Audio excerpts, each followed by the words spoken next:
राधे राधे दोस्तों, आज हम इस वीडियो में आपको निर्जला एकादशी की कथा सुनाने लगे हैं जो कि शास्त्रों के अकॉर्डिंग है।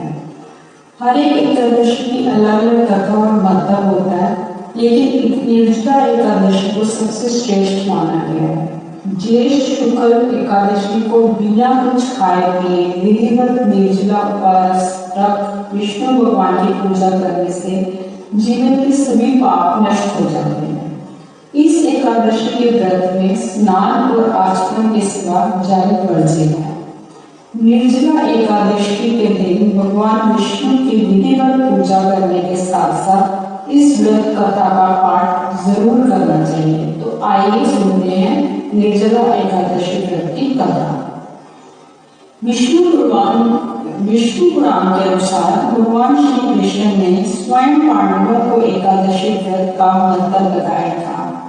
ऐसे में जब श्री कृष्ण पांडवों को ज्येष्ठ मास के कृष्ण पक्ष की एकादशी के फल और महत्व के बारे में बता रहे हुए तो युधिष्ठिर ने कहा, मास के शुक्ल पक्ष की एकादशी का क्या प्रभाव है, इस बारे में बताएं। तब श्री कृष्ण ने कहा कि इसके बारे में धर्मों और शास्त्रों के ज्ञाता वेद व्यास से सुने।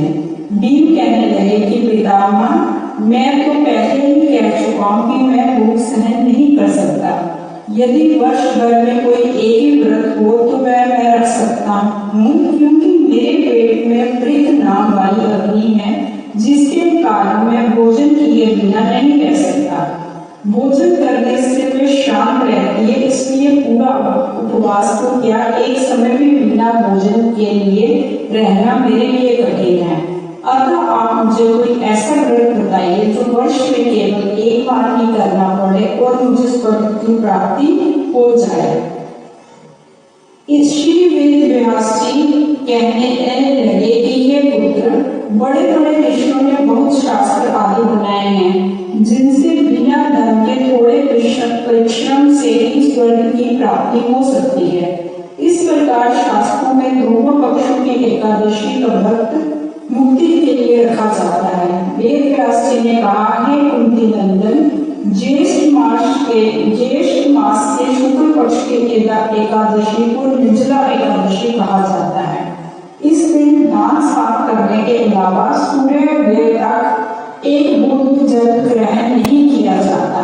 व्यास जी की बात सुनकर भीमसेन ने कहा कि ये पितामह, भ्राता युधिष्ठिर, माता कुंती, द्रौपदी, अर्जुन, नकुल और सहदेव आदि सब एकादशी का व्रत करने को कहते हैं, परंतु महाराज मैं उनसे कहता हूँ कि भाई, मैं भगवान की शक्ति पूजा आदि को कर सकता हूँ, दान भी दे सकता हूँ, परंतु मैं भोजन के बिना नहीं रह सकता।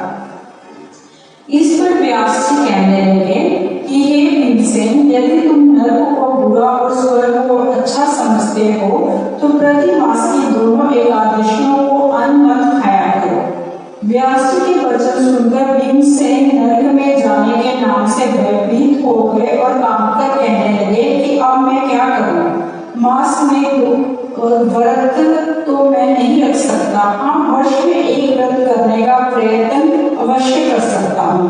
अतः वर्ष में एक दिन व्रत करने से यदि मेरी मुक्ति हो जाए तो ऐसा कोई व्रत बताइए।